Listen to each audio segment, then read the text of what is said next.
What's good, everybody on YouTube? This is your boy Akil McLeod back with another video, and today I got another trip to the thrift for you guys. I'm actually going to be running a few last minute errands for my wedding next weekend, but anytime I can run some errands and hit the thrift at the same time, that's kind of like a win-win situation for me. So like I said, I'll take you guys along and hopefully I can find some stuff to sell on eBay and on Poshmark. But without further ado, let's get into it. For the winner, 'cause you feel like you was losing. Alright, y'all, so I hit the men's hat section first because these are like right over the shirts, and I usually don't source hats, so I'm trying to pay more attention to this area. But that hat, as you guys can see, was pretty dirty. But this hat I'm definitely going to be grabbing, even though I did drop it. I'm definitely going to be grabbing this one up because anything with a Masters logo usually sells for some decent profit. So I'm going to just steam that one and trying to bring the shape back to it, and I'm definitely going to be getting at least maybe 20-25 bucks for that particular Masters hat, and it was pretty clean. Next, I found another hat, and this is actually a vintage Looney Tunes hat, and it was a snapback as well. And I do know a lot of other resellers have been picking up a ton of like Looney Tunes pieces. Vintage Disney pieces are really hot right now too. So of course when I picked this one up, I knew it would sell for some decent profit. But of course, since I don't usually source these items, I still wanted to run the comps just for my own peace of mind. But thankfully I was right. These hats do sell for some decent profit, and I've been seeing some sell for like 20, some as high as like 40 or 50, depending on the style. So I'm definitely going to be grabbing that one up. And this is the thing about this thrift store that I really hate. This thrift store, they do all their research. They really know how much stuff sells for. So of course, a catcher's mitt is going to be $15. So that's ridiculous.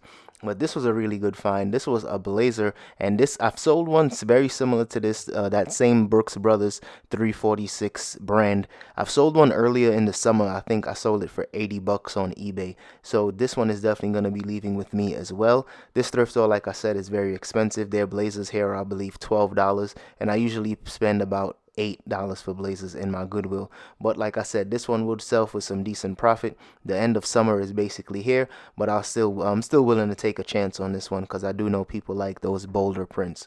Next, I found this vintage Marker jacket, and Marker is more like a ski boarding brand, kind of like I said ski boarding, kind of like a snowboarding or like a skiing brand. I picked up one in the past, and that one sold for like 40 bucks. This one was really nice, really clean. I haven't seen one similar to this, so I'm definitely going to be checking this one out, make sure that it's clean. And I always check the sleeves with stuff like this because sometimes I might find some pilling or a tear in the sleeves, so that's always super important. But this one checked out. It looked to be really nice, really clean, and I'm probably going to get maybe 40 or 50 bucks for this one, maybe a little more, but we'll see.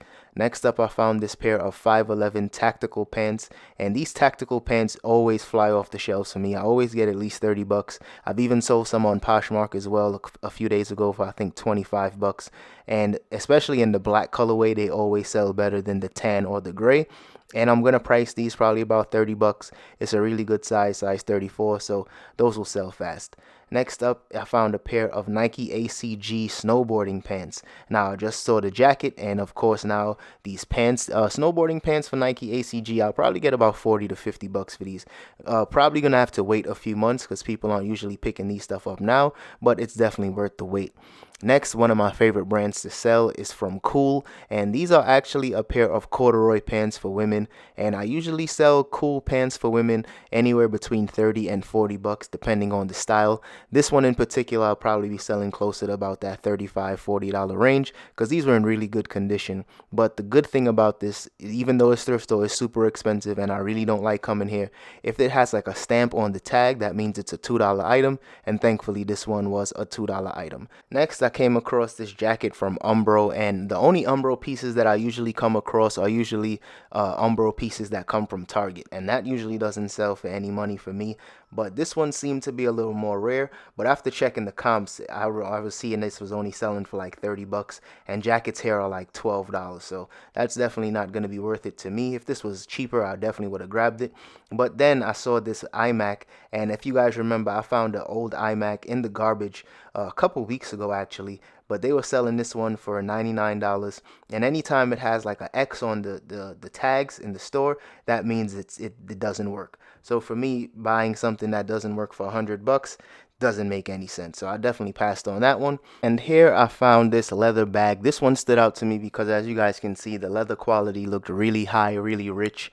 And this was actually from Johnny Farrar, not exactly sure. Never saw this brand before, but like I said, the leather quality looked really high. But after checking the comps, I was seeing that they had a bunch listed really high, but only a few sold for like 39. I seen like a purse sell for $100, but they were asking $17 for this one. And like I said, it wasn't enough comps in there for me to really make an educated decision on that, so I passed on it. And this was the last thing I saw. I actually laughed at this at first until I saw the comps, but this one was used, so I ended up leaving this one. Alright y'all, that's all I got for today's video. So if you guys enjoyed that one, don't forget to hit the like button, subscribe to the channel if you haven't already, and I'll see you guys in the next one. Peace. Cause you felt like you was losing, only for the winner. Move just to keep from cooling, like only for the winner, only for the winner, only for the winner. Boy, my heart is cold, and I'm too cool to sweat it. I should've never offered it. I'm tight and now I'm off this shit. You should